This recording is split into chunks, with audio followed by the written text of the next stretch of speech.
ili Mungu akija aweze kutukuta tuko sahihi. Kukaa vizuri na Mungu ni kutenda yanayompendeza Mungu kutoka moyoni, kutoka ndani ya moyo. Yaani kutenda matendo mema sio kwa unafiki, kutenda matendo mema katika ndani ya moyo, kutoka ndani ya moyo. Katika Biblia tunasema katika kitabu cha Mathayo 7:21. Mathayo 7:21.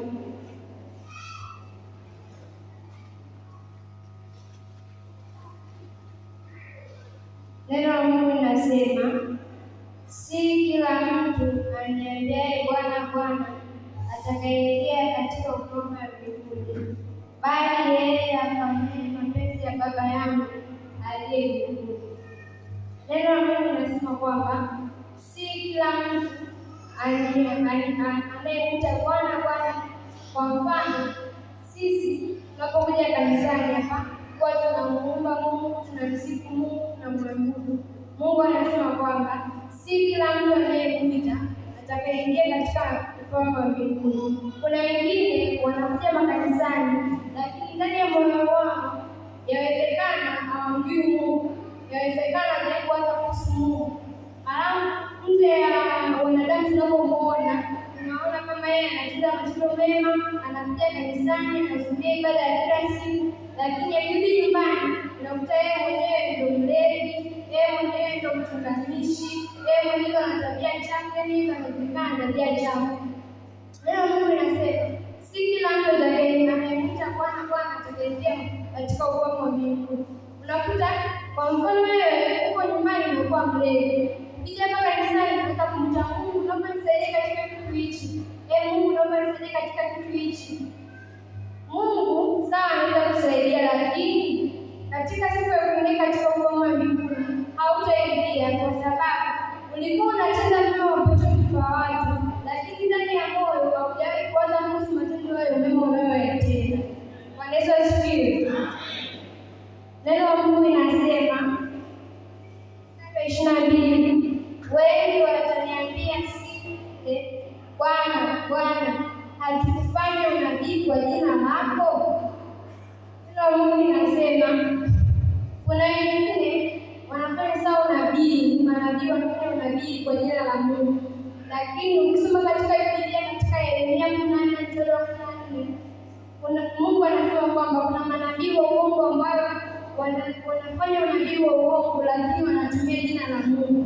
Mungu anasema atawaangamiza, hata wale wanaowasikiliza hao manabii pia na wenyewe atawaangamiza. Kwa hiyo kama ni nabii, sema vitu vya ukweli, fanya unabii wa ukweli ambao hata Mungu amekuamuru kufanya huo unabii, au amekuamuru useme huo unabii, au amesema na wewe kwamba ufanye huo unabii kwa watu. Usifanye unabii wa uongo, kwa sababu siku ile ya mwisho Mungu atakayekuangamiza. Hapa sisi utakuwa unaonekana kama unafanya unabii wa uongo na kupotosha watu. Mungu anasema kwamba sasa hivi unafanya unabii wa uongo, lakini siku ya mwisho utaangamizwa. Kwa hiyo inatakiwa ufanye unabii wa ukweli, kwa sababu hutajitetea kwa neno lolote. Bwana Yesu asifiwe. Neno la Mungu linasema, na kwa jina lako kutoa pepo. Kwa mfano tukiwa hapo kanisani, kuna watu wanapita mbele, wanaombewa na kama pepo, wanaanza kumwombea. Sasa watu wanaomwombea, yaani kwa mfano wewe unamwombea wewe na pepo lile likafunguka kwa vizuri kwa baba, yaani pepo limetoka. Wewe mwenyewe tena ukishatoka hapo, wewe mwenyewe unaenda kufanya mambo mabaya ambayo Mungu anakataza, unatenda matendo ambayo Mungu hayapendi.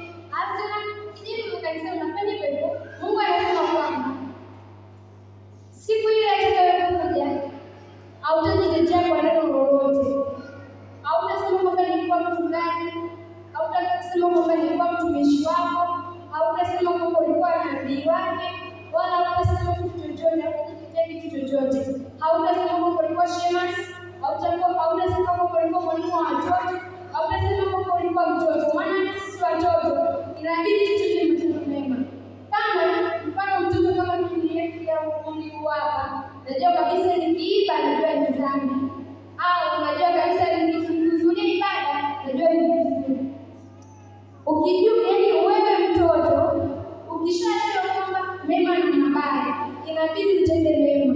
Hata siku ile ya mwisho Mungu na yeye atakuhukumu kwa sababu ulikuwa unajua mema na mabaya.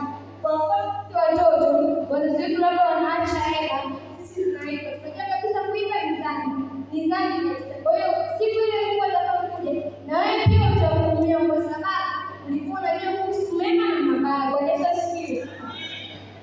Neno la Mungu linasema kwa jina lako kufanya miujiza mingi. Kuna watu wengine watajitetea.